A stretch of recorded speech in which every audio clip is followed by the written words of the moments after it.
Our Kind of Ridiculous, written by Kiese Laymon, from his collection, How to Slowly Kill Yourselves and Others in America, read by me, Jordan Barclay, because Black Lives Matter.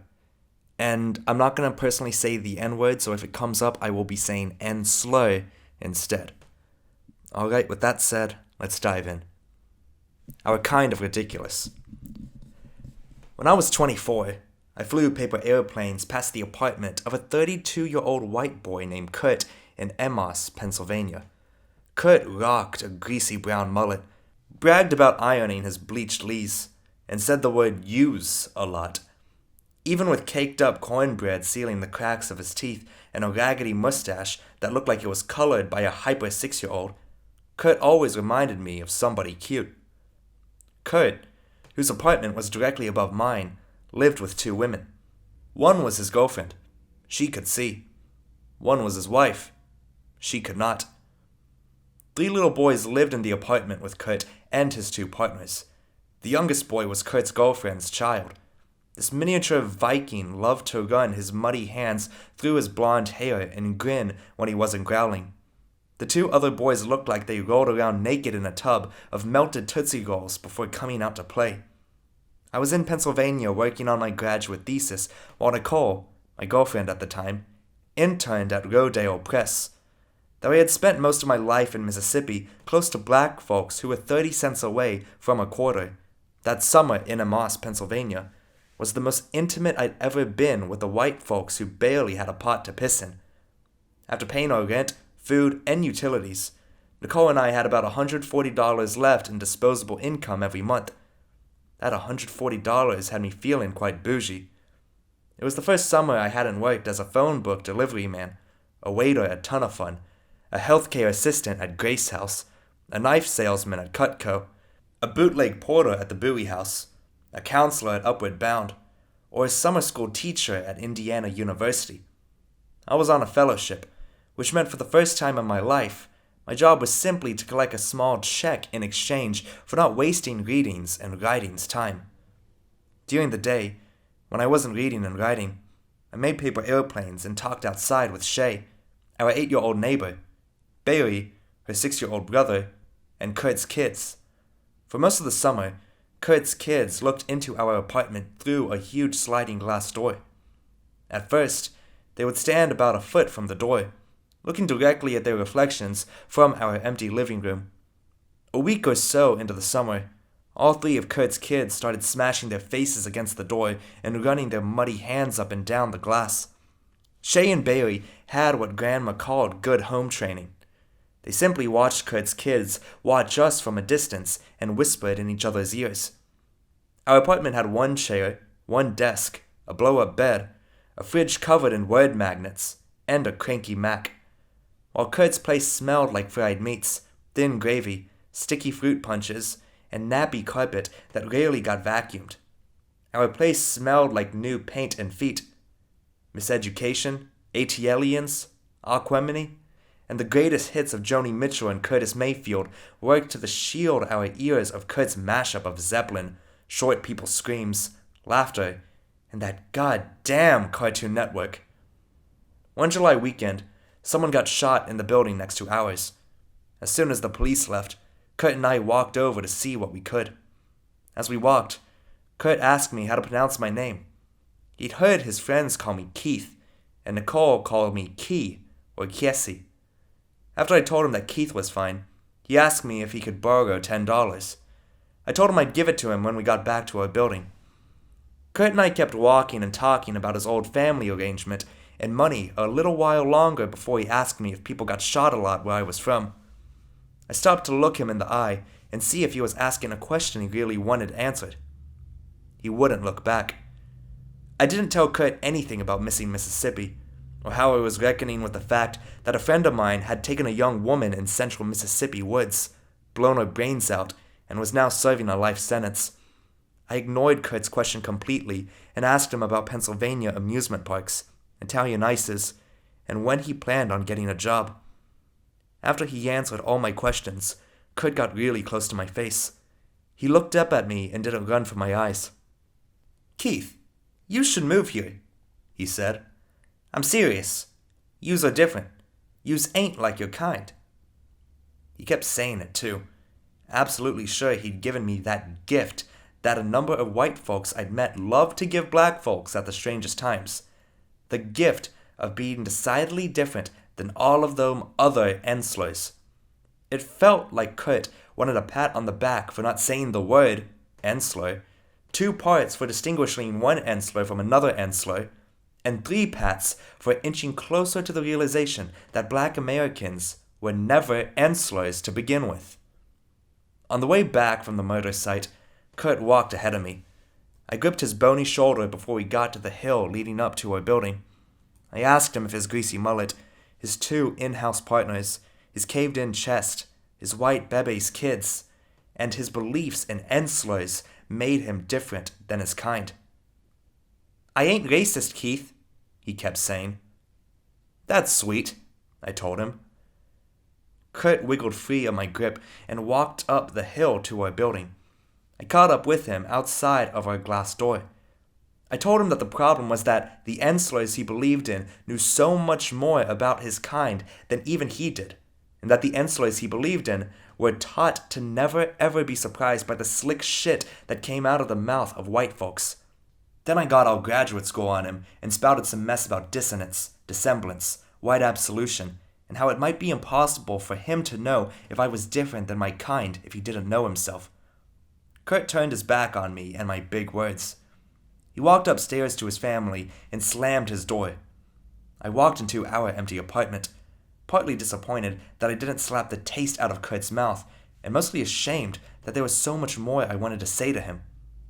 If white American entitlement meant anything, it meant that no matter how patronizing, unashamed, deliberate, unintentional, poor, rich, rural, urban, ignorant, and destructive white Americans were, black Americans were still encouraged to work for them, write for them, listen to them, talk to them, run from them, emulate them, teach them, dodge them, and ultimately thank them for not being as fucked up as they could be.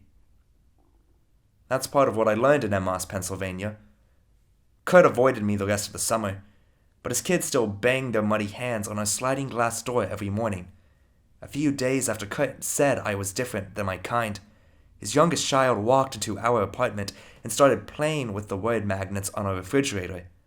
I placed the words, wash your dirty face and hands, sometimes, boy, in a line and asked him to read that sentence. Kurt's son looked at the words, moved them around, smiled, and clapped his muddy hands like he was lightweight touched before proudly saying, "Nope, I can't even read, Keith. Nope, I can't. I can't even read." The little muddy joker said it the way you would expect a white child to say, "Gee, I found the treasure. Yup, I really found the treasure." I laughed in that child's face for a good minute and a half. Deep, terrible, evil, sad laughs. And he laughed back, thinking I was laughing with him. For worse, never better. Nothing I saw, or heard, or smelled, or touched, or felt from Kurt and his family surprised me that summer. I can't say the same thing about myself. A month or so after I laughed at that little boy's illiteracy, 2 of Nicole's friends came to visit. I don't remember much about Nicole's friends, except one of them was the roundest short adult I'd ever meet, and she tried too hard not to sound like she was from rural West Virginia. Every few seconds, she managed to throw the words ridiculous and totally into something that wasn't ridiculous or totally anything. Nicole drove a tiny green Geo Metro that I couldn't drive because it was a stick, and also because my license was suspended. The 4 of us piled in that Geo and headed to a Lilith Fair concert in Hershey. The concert wasn't Fresh Fest, and I didn't love the wet fog of patchouli and weed, or the lack of my kind at the show, but it ended up making me smile and feel a lot. After the concert, we stopped at a gas station before leaving Hershey and heading back to Emmaus. A few minutes after we got on the interstate, I reminded Nicole to turn on our headlights. Seconds later, we heard the siren. A young white cop came to Nicole's side and pointed his flashlight at me in the passenger seat. I asked him if I could open the glove compartment to get her registration. He told me to keep my hands in plain sight. I laughed at him. "See?"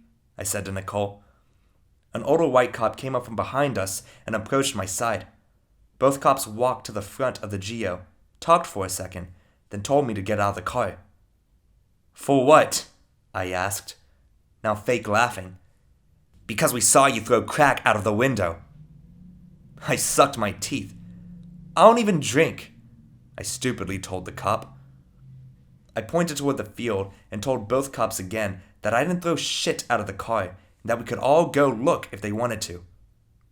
When I raised my arms, the bigger cop put his hand on his gun and told me to put my hands on the car.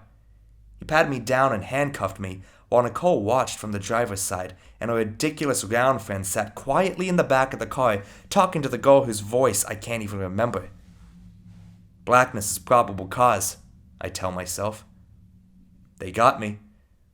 I'm standing handcuffed in front of the flashing blue lights of a parked police car and a green Geo Metro.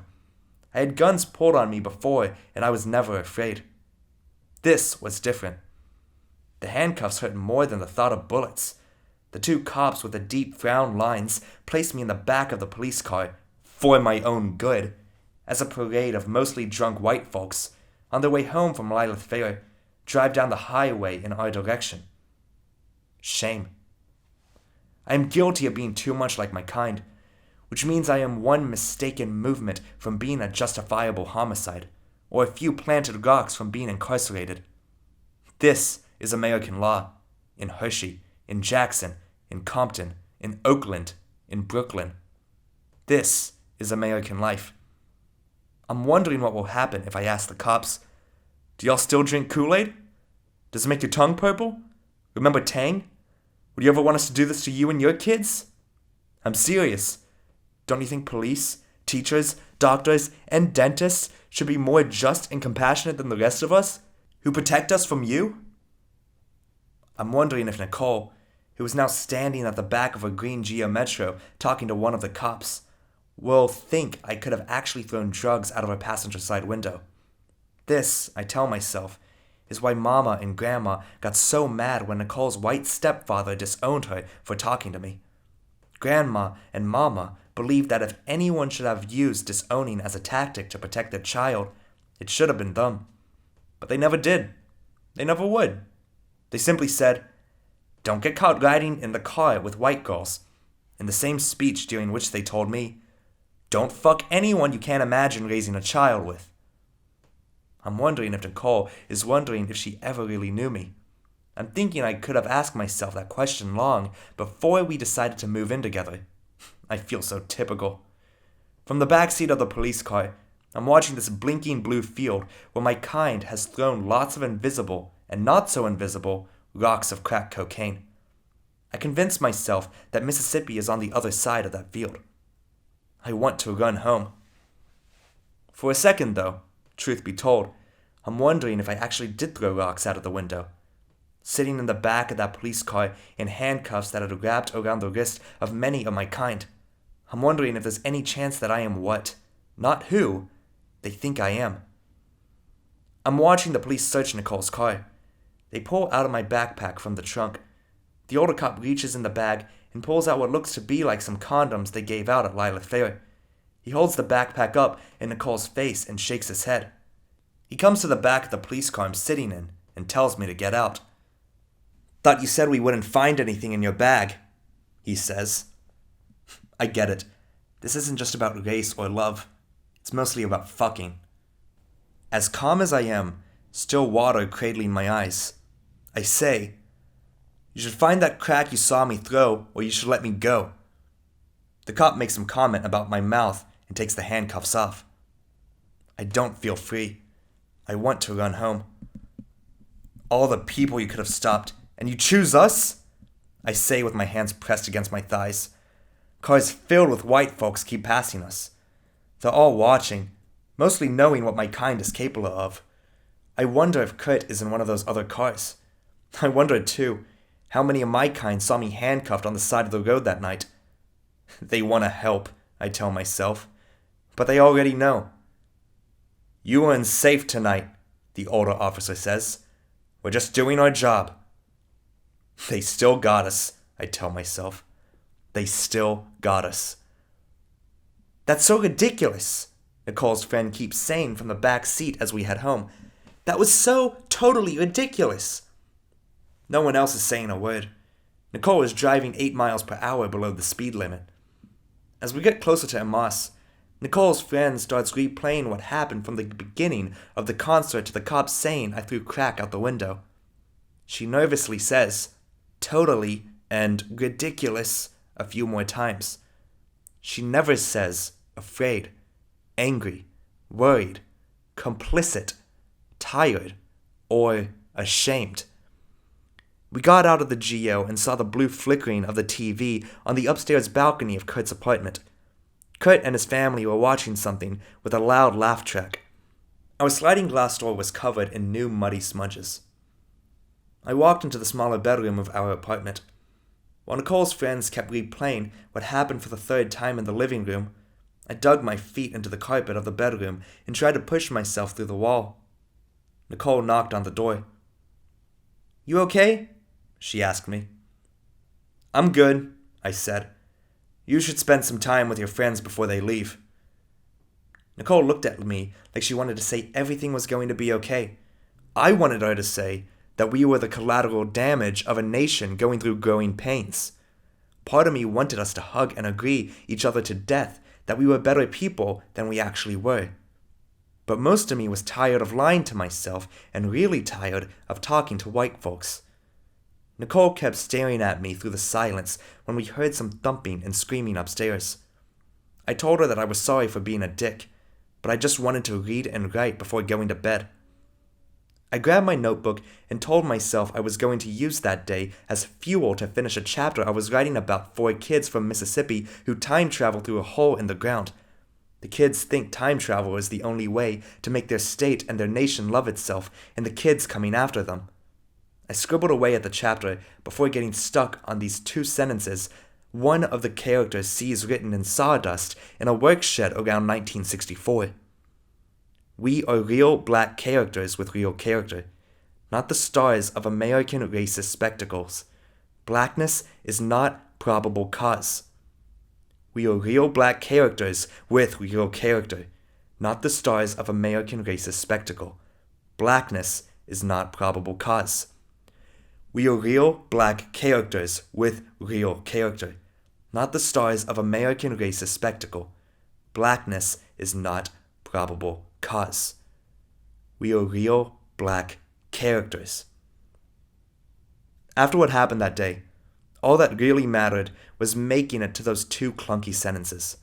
Everything else, including Kurt's intentions, Nicole's nervous friend, and my shame at getting enslurred by 2 perverted police officers, was as light as the paper airplanes I threw past Kurt's apartment, and making it to that point, as quiet as it's kept, felt like the most that one of my kind could ask for, especially a few minutes from some invisible crack, not that many miles from Mississippi, and directly beneath the apartment of an American white boy who needed to say "yous" and "your kind" way more than some of y'all could ever imagine.